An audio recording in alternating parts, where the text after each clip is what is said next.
I have the privilege, power, and honor to introduce you to that exact showcase of the immortals known as WrestleMania. WrestleMania 40, the highest of all highs and peak of our great sport. Congratulations, we finally made it here after a lifetime journey. Now we get to enjoy and feast this 40th anniversary WrestleMania extravaganza. Everybody has their eyes on it, especially this year. Everyone is here without a question. Yes, Kickoff didn't host any matches, which is not a big surprise. But also they didn't highlight many celebrities, which actually is surprising. They kept their focus on the kickoff panel, Big E and CM Punk firing us up about what's about to come. Also what brought me real positivity was seeing Braun Strowman of all people there. I'm eagerly waiting for his return back to the ring. But enough about kickoff, because officially opening night 1 for WrestleMania 40 is the new signature open, indicating that we're entering a new era right here right now. And who better to open this night than with the boss himself, the man who's gonna be synonymous with this new era going forward, Triple H. He knows everything, he understands everything about this business in and out. He's having the time of his life hyping us up for WrestleMania.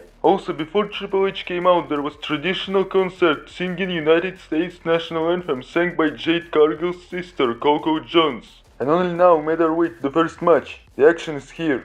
And already no generic entrances whatsoever, because this first match is challenger Becky Lynch promoting her book with the bottom line there is nothing average about her. And her opponent is of course unstoppable champion Rhea Ripley. And I couldn't watch her entrance, this was ugly at best. A guy trying to be like Ripley with disgusting makeup, worshipping his mommy and terribly singing her theme. Give me a break. But enough about this crap. We came to see them wrestle first of all. And oh yes, this part didn't disappoint. Those badass women were slugging each other with no remorse and pure animosity. Equal fight and high sense of competitiveness is what I expected and saw here. They still of course respect each other's in-ring abilities and accolades. They both took each other seriously, and that's why nobody was given an inch. Ever. Equal same level opponents. Accuracy. Given 100%. Competitiveness and high class match as a result. Lynch skipped Riptide and answered to successful manhandle rock bottom, which was easy for Ripley to kick out of. I remind you that she kicked out of Annihilator at Elimination Chamber. What happened next is logical. Rhea outmaneuvered Becky into Riptide, and already here Lynch's kick out is impressive at 2.999.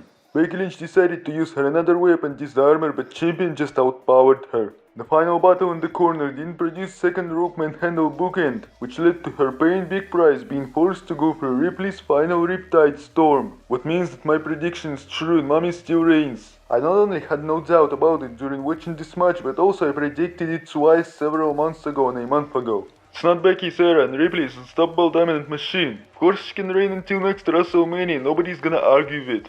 Or should I already say she could reign, because after Liv Morgan attacked her on Raw after WrestleMania she got injured and was forced to vacate her title. It's both underwhelming because no one will benefit from her title reign, and justly because she had it coming. She injured Liv on purpose, putting her out of action for many months. Then Liv did the same thing back and first hurt Phil karma that Ripley desperately deserved. And what's disgusting is that fickle fans now hate Morgan and Zoe Ripley after she relinquished her title. But when Liv was on a show for 6 months nobody cared. They are idiots. Ripley deserves it. That's what she gets. Karma. Next match is about to blow the roof of this place, with the exception of the fact that here is no roof because WrestleMania did it automatically. I'm talking about 6-pack ladder match chaos for both sets of tag team titles separately, meaning that 2 different teams can win gold and these titles will finally be split. Teams who will try to make history are DIY DX, Awesome Truth, New Catch Republic, A-Town Down Under, Fury and Waller fired up like never before, Legendary New Day, and of course Judgment Day, who are unhappy about this match. And that's why they're hiding their faces behind these ridiculous masks. And as soon as the bell rang, champions got quickly taken out by everybody. Smart strategy by everybody. All these teams want to just fight except smart A-Town Down Under guys, who tried to quietly steal all titles but no way yet. Then ladder up top party happened and it did not end friendly. Champions Judgment Day were the first who dominated for a considerable amount of time, punishing all challengers. But the ones who put some stop to that were of course Awesome Truth, where mistagged their truth, and with John Cena powers he stormed over them and even pinned Finn Balor. 1, 2, 3. That's exactly what this weird uncle deserves. But thankfully The Miz quickly reminded his friend that he needs to climb the ladder to win titles. They hit their finisher on Priest. Gargano aka Michaels played some sweet chin music and Ciampa aka Triple H spelled pedigree to send Damien packing. Awesome and DIY decided not to fight and just go for separate titles, but Fury and Waller don't care about their plans, savagely dropping them all off the ladder. So with nobody to stop them, they very quickly ascended up there and stole SmackDown Tag Gold. It's absolutely true and I feasted my eyes. This is my gem. Those two extremely talented natural heels finally fixed their bad luck and won something. And the match continues for all titles, so they still can win those as well. But for me, WrestleMania was already a success just because of this. Ooh yeah! But after basking for too long, Dan and Bate took Waller out by powerbombing and breaking him through outside ladder, with SmackDown Tag Team Championship on his shoulder. His career might be over after this bump, but he already triumphed at WrestleMania and finished his story. Yeah! And speaking of ending a career, talk about Triple Champ launching taller Bate with this tall air raid crash. Ponderous landing.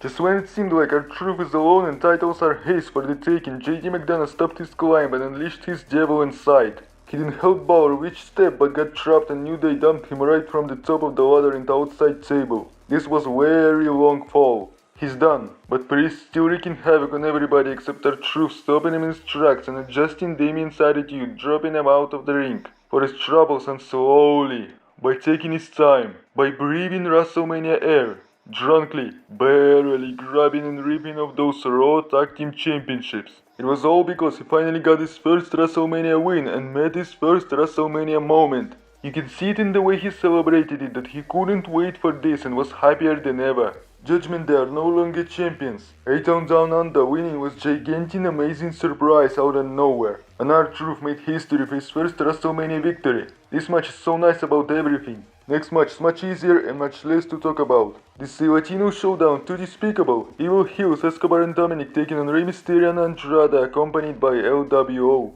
In recent weeks, Andrade was scouting what Dominic, Judgment Day and Legado are all about, so he decided to drop them all and proudly stand on the heroic side.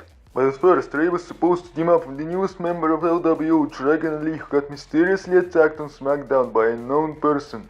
Rey and Andrade showed their enemies what next level was about, blasting through them like tornadoes. Animosities began, Electro Lopez on the apron being taken out by Zelina. Continued with everybody dumping each other and ended with Joaquin Wilde getting his WrestleMania high-flying moment. I knew they couldn't miss this chance. This guy apparently has wings. Dominic decided to play Jerry taking a chair but was stopped by two big masked guys getting his ass kicked. Then Rey spilled Poetic Justice, hitting Splash on his betrayer Escobar and finishing the match a feel-good victory. Of course they invited these two big men to celebrate who were revealed as American football players from Philadelphia Eagles. Usually I don't like when celebrity outsiders humiliate wrestlers at WrestleMania, but this time it was Dominic Mysterio and I can only thank those two. Congratulations to Rey getting his revenge and Andrade receiving Mania Spotlight. In the following one-on-one match, the blood is gonna collide, where Jey Uso and Jimmy Uso finally get the opportunity to beat the crap out of each other to find out which twin is superior. Their promo clip before the match told us everything we needed to bring more interest to this brothers' collision. Lil Wayne hilariously hyped up Jey Uso's entrance, but Jimmy was all serious. Jey Uso decided why wait and dived into his brother between the ropes because that's exactly what Jimmy was asking for all along. Overall, what I can say is that Jey looked like better brother schooling, bulldozing and kicking his jackass dummy brother's ass all over the ring and then some. But whenever Jimmy Uso had the upper hand, he didn't stay on him and was doing more of mocking Jey arrogantly and get his ones up in the air. When it comes to Jey, his focus was 100% on his brother and that's why he dominated more and better. Also, they did many face-to-face mind games confrontations which are also necessary for this kind of match. Jey is in better physical shape. He is more athletic and talented in the ring, so I wasn't surprised why Jimmy looked clumsy and awkward next to Jey. Of course, they tested each other's toughness with Super Kick Spot Fest, which saw Jey Uso standing tall and winning emotional battle as well. Of course, Jimmy had nothing left to do but to beg for mercy and forgiveness, being sorry for everything, only to sucker Jey in and give Super Kick with Samoan Splash. But Jey is not someone to be defeated that fast, so he kicked out. Jimmy was stalking his twin, preparing for his spear, but Jey got ahead on experience and hit his own spear. And then Uso Splash for obviously the victory. Just like that, Jimmy had it all coming for his year-long antics. And Jey proved once and for all that and why he's better and more talented than his twin brother. He indeed looked better in all aspects. When it comes to their feud, this is the moment where their singles rivalry has to come to an end. They need to switch the bloodline angle. Meanwhile, Jey is yeeting with fans. We move on to the 6-woman tag team match. Damage Control Parasites are about to meet their ass-kicking courtesy of Naomi, Bianca Belair and Jade Cargill, who's making her WrestleMania debut. The storm has come to the showcase of the Immortals. Damage Control were beside of themselves, being forced to face this storm. They barely could do anything to stay in the match with teamwork. Damage Control endured Bianca's offense and their only hope was not letting her to tag Jade into the match. But Belair's experience was enough to fend off them all and get Cargill into the match. Jade just looked intimidating and dominant right there, just by the look. What stands out to me is that she doesn't look real. She's like Hollywood movie superhero with superpowers. And maybe she is, considering how she was able to trick the entire Damage Control. Jade Cargill's like the creation of neural network. That perfect. Bianca candlestick Dusk of Braid and put her down with KOD, and then Jade Cargill stormed over that parasite Dakota Kai of Jaded to pick up this dominant statement win. Damage Control needed to be overwhelmed, meanwhile Naomi, Bianca and Jade got wins on their resume and first perfect for Cargill. In the next battle for the Intercontinental Championship there will be no place for any pity. Sami Zayn is being motivated by his family, Gable, and his best friend Kevin Owens. Plays the role of the ultimate underdog tonight. But he has to get the job done, or what was this all for? But the ring general Gunther has no sympathy, no remorse for his challengers, ever. And by the way, his title reign marks 666 days as of tonight, and he doesn't look like he's gonna drop the belt at this point. Their build up to this match was heated for sure, but I don't feel like it lasted long enough and right enough for me to believe that Sami can beat Gunther here.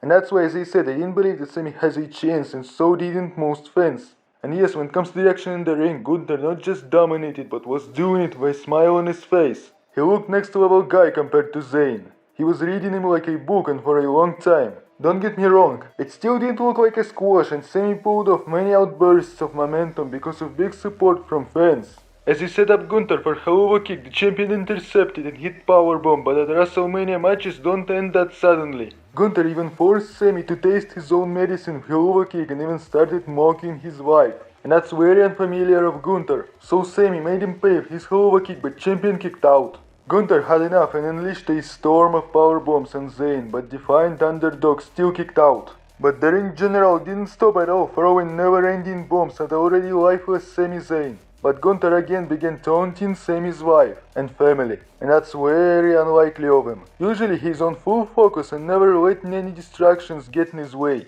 but here he got way too confident. And while destroying Sami with splash after splash and still mocking his wife, something energetic got into Sami.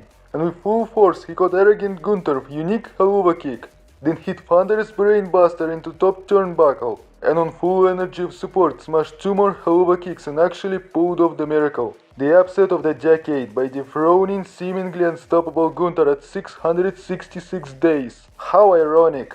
Not a perfect build-up, not the likeliest of candidates who should have beaten dominant Gunther. But how good does it feel when WrestleMania, the ultimate babyface underdog, defies all the odds and finally defeats a machine? After such a long reign of complete dominance, Gunther got too arrogant and overconfident, and number 666 screwed him up by making him pay the ultimate price. Sami Zayn is indeed the guy who stopped two legendary title reigns at WrestleManias for 2 years in a row. I'm happy about his success. He was the one who believed in himself, and that's most important. Congratulations. Nick Otis and Adam Pearce thanked 72,543 fans who attended this night one. Kind of underwhelming for 40th WrestleMania, don't you think?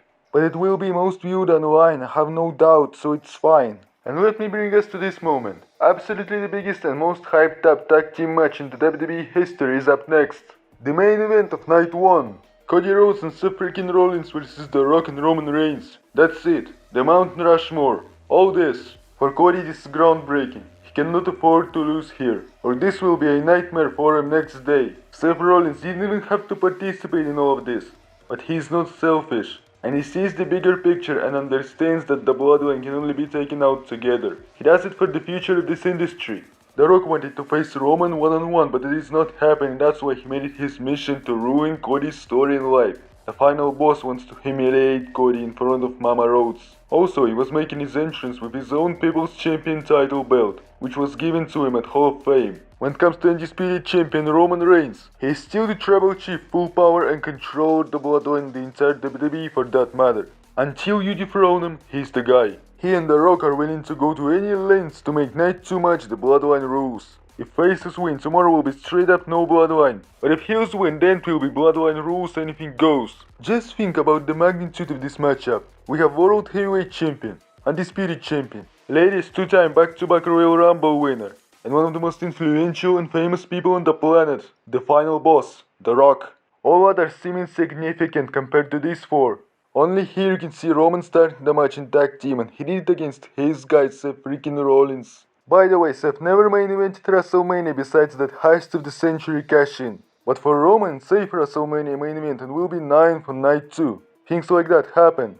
Roman decided that both Seth and Cody are too much for him to handle, so he finally tagged in The Rock. The moment has arrived. This guy hasn't wrestled a full normal match in 11 years and has to face the best and most skilled WWE has to offer who wrestle every week.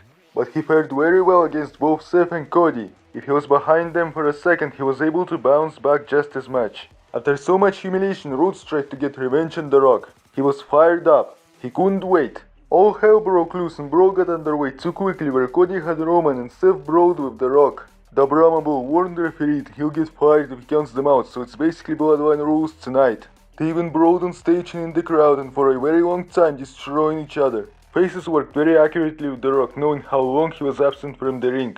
But it even made it better and more smooth.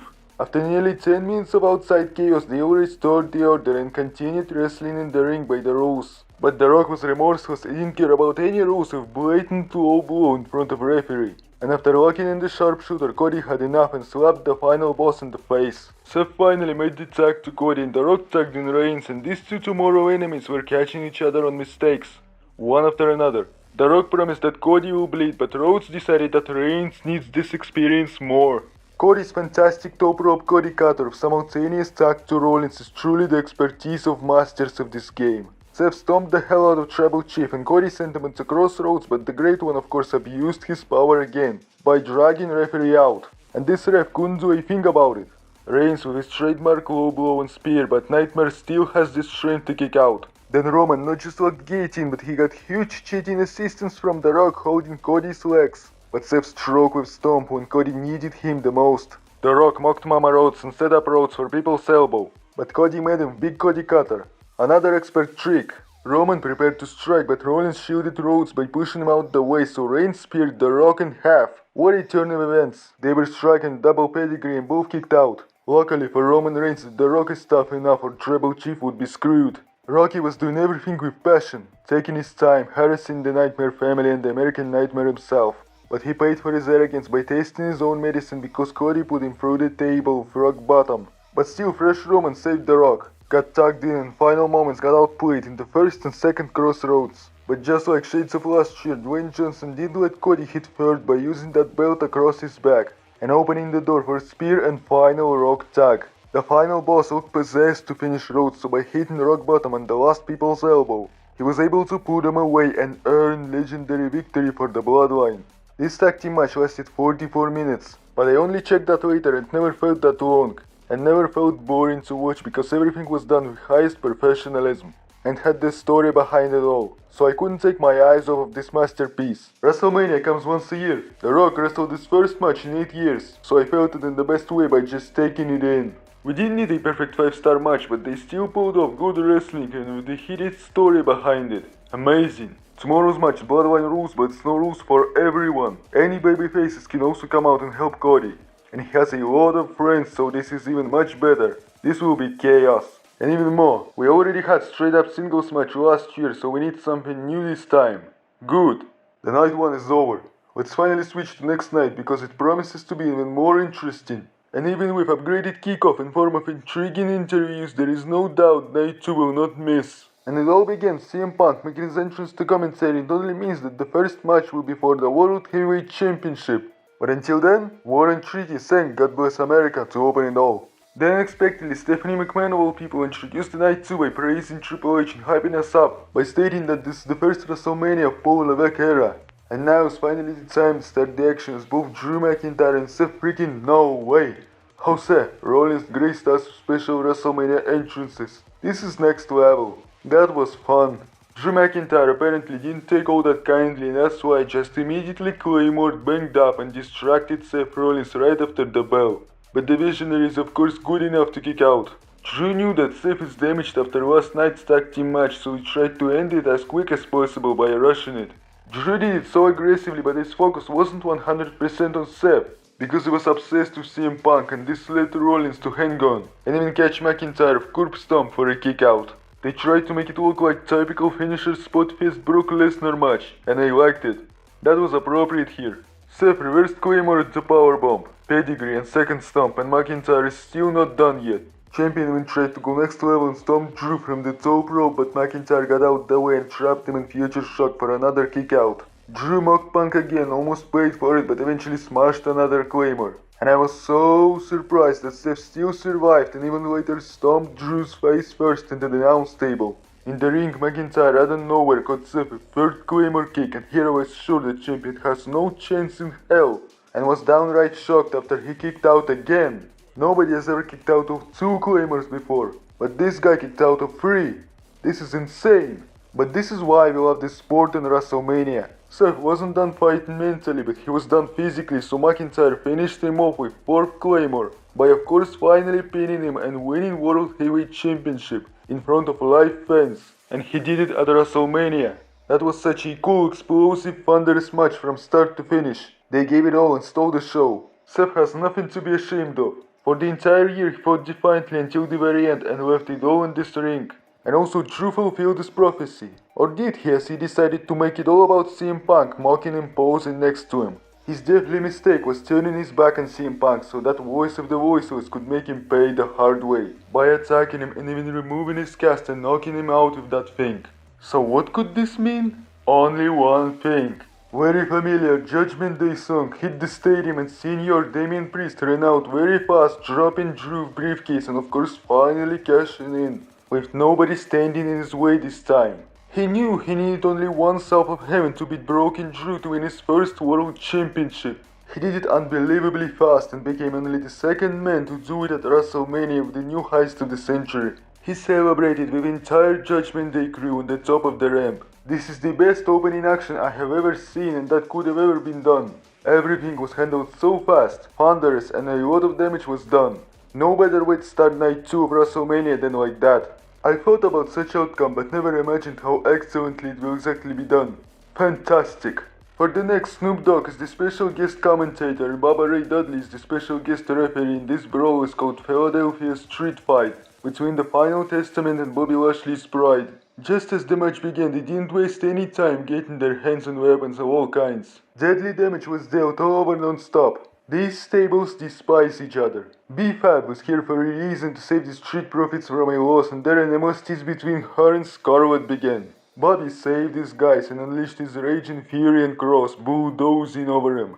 Only the X-Factor Scarlett saved Cross from Bobby's hurt lock, but B-Fab was there with a brogue kick. Final Testament even needed Paul Ellering to hold Lashley's foot for carrying Cross to get back into the fight. Cross DDT'd Bobby onto the chair and Lashley kicked out after 2, but Karen was frustrated with Bubba Ray's count. Cross pushed him, but Bubba Ray only needed to put his eyeglasses on for Almighty to spear him in half and headbutt splash that place. Next could only be get the tables. And one of the tables broke immediately, but Montez Ford splashed him through the other, for Bobby Lashley to get his revenge on Karrion Kross by pinning him, and finishing their lackluster feud. Never in hell I could think that a match between these two groups can be this entertaining thanks to Bubba Ray Dudley and even Snoop Dogg on commentary. Finally Bobby is free from this trash and can focus on bigger and better things again. Good funny old school WrestleMania brawl and a party in the ring after. Nice.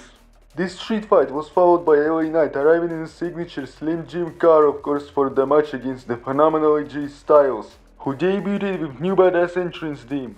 But Styles decided that we don't deserve to listen to this for too long, so the fight started immediately because these two can't stand each other. But come on, debut of new banger theme song at WrestleMania only for this entrance to last 40 seconds? Where is the logic? LA Knight unleashed his storm on Styles for all his troubles with all the speed in the world. On the other hand, Styles took the surgical approach by targeting Knight's body joints. They are the complete opposites in almost everything. Both Knight and Styles are created to fight each other until the end of days. This match was sponsored by Slim Jim and fans couldn't stop chanting LA Knight, and AJ was distracted by and getting his ass kicked. He's still smarter and better in submission game though, and it worked for him. LA Knight exposed Concrete on the floor, but AJ reversed and with back body drop put LA into that. Knight got back inside after 9 and put his knees up to stop Styles and his momentum. They still needed 2 more minutes trying to out-wrestle and outsmart each other, and all it took was for Max Dupree to screw AJ's phenomenal forearm attempt, to turn Styles around and to smash BFT fast, to earn big victory over the phenomenal one. Yes, it lasted 12 minutes and it only took one finisher for this match to end, but man, it was aggressive and dynamic from both these two. They're just that fast and smart. First WrestleMania, first victory. He made Styles pay for what he did to him at Elimination Chamber, and now he might just be ready to get back into the main event scene again. Yeah, it's time to honor new Hall of Famers, the US Express, Thunderbolt Patterson, Boo Nakano, Liam Ivey represented by her daughter and The Rock's mother, Ada Johnson, the boxing GOAT, Muhammad Ali, and of course our guy, manager GOAT, Paul ECW Heyman, with all the swag in the world. The Triple Threat United States Championship match is going to grace us next. Logan Paul is one of the most arrogant and confident superstars ever who took WWE by storm like a fish to water, and truly believes he's unbreakable, making his entrance on Big Prime Truck Cannon, once again being accompanied by his own Prime bottle. Sami Zayn returned the favor and motivated Kevin back, and the prize fighter is willing to do anything and everything to not just free US title from Paul, but to free entire WWE from him. Meanwhile, Randy Orton is looking to add one more United States title to his resume. His main mission is to extract full vengeance on Logan and to make his life hell because Paul deserves it. Logan actually thought that this stupid trick will work against these two veterans, but no. He was screwed and got his ass kicked by Owens and Orton. And is that a surprise? This goof is the champion he's defending at the same time against two guys who despise him the most. Obviously it was more like a handicap match, bulldozing Logan Paul in all ways. When they were done for Logan, the Viper decided to strike Owens first, but Kevin was ready. Not this easy. So the fight came underway. Moments like this were the only hope for opening for Logan Paul because Kevin and Randy also both won the title. Paul managed to pull off many athletic moves, devastating boxing punches, and to gain the ultimate hit at the same time. This is talent. After all that, faces almost never teamed up and it came down to every man for himself and was entertaining exchange. A lot of underwater rocks were across the way and much of resiliency was shown from all three. A competitive contest. The very first finisher came from Orton for KO. Not many people have ever kicked out of it, but Owens just did here. Logan Paul from behind like a snake with brass knuckles stalking the other snake ultimately hit that knockout right hook. But Randy kicked out. Some people kicked out of Logan's knockout punch when he was barehanded, but here Orton survived a brass knuckles knockout shot. This is legendary toughness. Paul got caught by RKO and then Orton refused to use brass knuckles because he has his own weapon, the punt, to put Logan in hospital. And that's where his bottle stooge saved his boss Logan and revealed himself as I Show Speed. He even barked at the apex predator, but no matter what, you don't play games with the Viper, because to always strike like that, RKOing this goofball on the table for good. After Kevin's stunner, Randy again kicked out, and even all led to a new legendary flashback WrestleMania moment in form of unique pop-up RKO. The Legend Killer is still inventing new stuff. In the very end, Logan Paul tossed him out of the ring and splashed Owens to save his title. I understand that they give it their all and so much damage has been done, but robbing Owens of another singles championship opportunity like that only to extend title reign of this part-timer? This feels bad. The last time Owens held a singles title was in 2017, and even here he was left empty-handed. But I still can't deny how good this bout came to be, doing it all for fans to enjoy the action. Great build-up before the match in wrestling contest at least. Whatever. After that, WWE Women's Championship action will be taking place. Just look at motivated Bayley with her fair entrance and then take another look at this annoying vulture champion Io Sky. In this feud, I'm so disgusted about many things. Damage Control saying that Bayley was never their either friend or part of their vision. Dakota not just straight up saying that she's against Bayley, but for some reason pretending to be on her side first.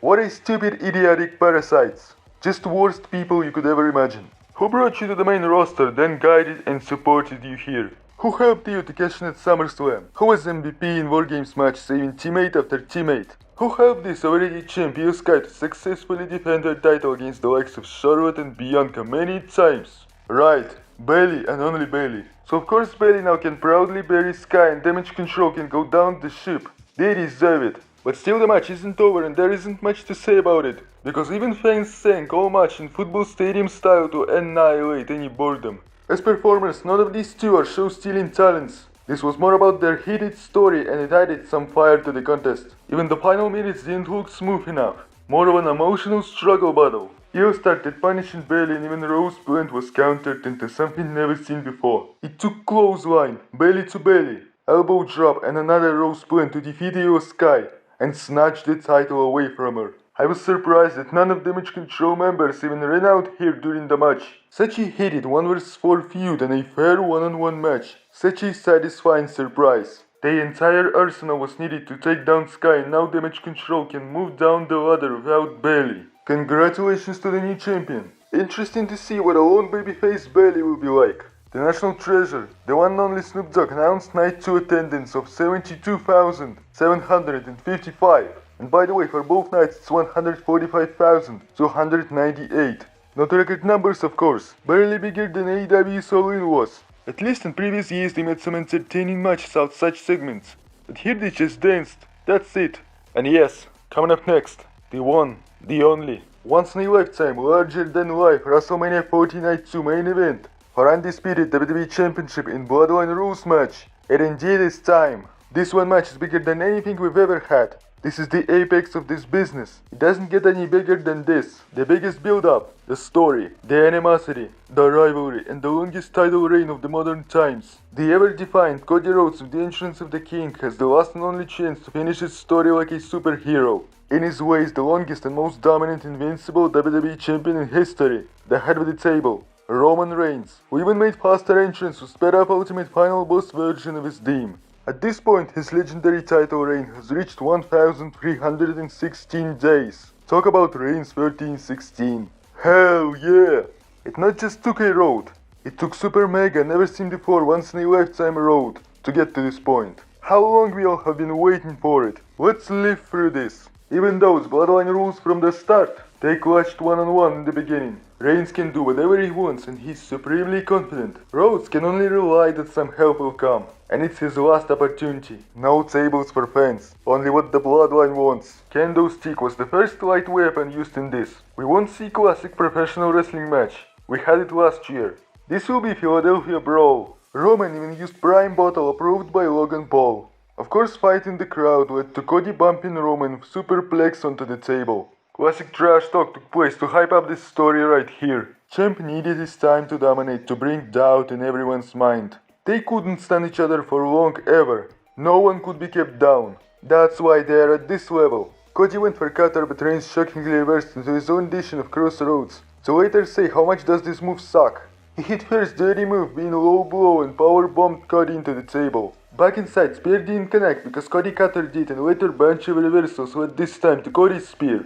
And right after that, insane last 10 minutes of this main event's interferences began. Cody started his trifecta of Crossroads and Jimmy Uso was the first to interfere, but wherever is Jimmy there is always Jay. Spearing his brother off the stage, breaking Jimmy through tables for good. The first one is done for the night. By the way, first spear from Reigns and of course kick out. Rhodes got out the guillotine by escaping the ring through the ropes. You know what always happens in Roman Reigns matches, but this time it was Cody Rhodes who speared the big dog through the barricade. Second trifecta started and just after 2 the most annoying mercenary of the Bloodline, Solo Sikoa, Samoan spiked Cody Rhodes out of nowhere and dragged Roman's body on top of Rhodes, but heroic babyface kicked out. Sikoa was screaming at his tribal chief to finish his opponent and they unleashed their deadly spear spike team finisher. But he's Roman's American nightmare for a reason, so this hero still survived. Even though The Rock still hasn't showed up. It was the first spot where I was worried that he might not kick out. Somebody has to stop this fat bully, and it's poetic justice that was John Cena making his anticipated return. Kicking Solo's ass, adjusting Reigns' attitude, and of course putting Solo through another announced table with AA. One more Bloodline member has been neutralized for the rest of the match. But there is one more very deadly member of this group. He's the final boss, The Rock. Just look at this. Would you ever imagine seeing Cena and The Rock face to face at another WrestleMania again? This is truly holy shit. Everybody went full nuts. Cena gestured, "You can see me," but apparently the final boss can't see him because he outsmarted him into rock bottom. Next, the Shield entrance made me shocked because I didn't just think about Rollins, but about Dean Ambrose as well. Yeah, it was just Seth getting intercepted by Roman's Superman punch, but just an idea that there could be Ambrose felt surreal. So the Brahma Bull is still standing tall, ready to whoop Cody, and expected a certain Texas rattlesnake to show up. But there was another legendary bell sound turned into darkness. What could only mean that angry Phenom Undertaker is here for blood. Choke slamming the pieces of the Rock, getting his revenge in the Bloodline for that loss to Roman Reigns at WrestleMania 33. Even though I expected Austin, Undertaker was still a logical choice. After the dead man left, there were only Cody and Roman left. But after Reigns took the steel chair, Seth Rollins stood in his way, so Reigns had to choose who to strike, and the champion decided to get his payback on Seth, instead of attacking his main opponent. Many people underestimate how important this spot was. It led to Cody stopping the spear attempt and beginning his third and final trifecta of Crossroads, soaking in his moment, and absolutely finally dethroning unstoppable head of the table Roman Reigns by ending his reign at 1,316 days. This seemingly inaccessible moment has indeed come true. No jokes, that's it. Slowly, step by step, everybody started joining the ring to celebrate this stupendous coronation. Kevin Owens, Sami Zayn, LA Knight, Randy Orton, John Cena, Jey Uso. Just everybody took part in this gigantic once-in-a-lifetime celebration. Fantastic babyface party consisting of all those who battled the Bloodline for a long time and suffered from them. They all took part in taking down the Bloodline. This is the collective victory. They ended this reign of terror altogether. That feels right. Just fantastically done. It doesn't get any bigger than this. And I don't know if it can ever be surpassed. You just can't do this any more stupendous. Just complete chaos. This is the absolute apex, climax, peak of this industry. Even CM Punk joined this party. How could I forget about his family and all of them as well? Only the new era can start after this. And by the way, the man who's responsible for all this was invited by the new undisputed WWE Champion Cody Rhodes. And this man is Paul Triple H Levesque. Without him, we wouldn't have this. Another man Cody praised was Bruce Pritchard, one of the most influential producers in all of WWE. Cody couldn't forget about Michael Cole, who was with him this entire road. The GOAT of wrestling commentary in my opinion. This is the happiest of all happy ends that could and will ever happen in this sport, in this industry. In this Bloodline saga, nobody could be more deserving of that honor than our new king, Cody Rhodes. His kingdom has truly been born here. If someone told me 5 years ago that Reigns' title reign will last 3.5 years, and Cody will dethrone him at 40th WrestleMania anniversary, and will all be done under Triple H's regime, I wouldn't believe a word. Magic happens in this business. That's why we love wrestling. We couldn't forget about the man directly responsible in downfall of the Bloodline. Working with Cody for the past 2 months, Seth freaking Rollins, thank you. Just gorgeous happy end. This is how they should be handled.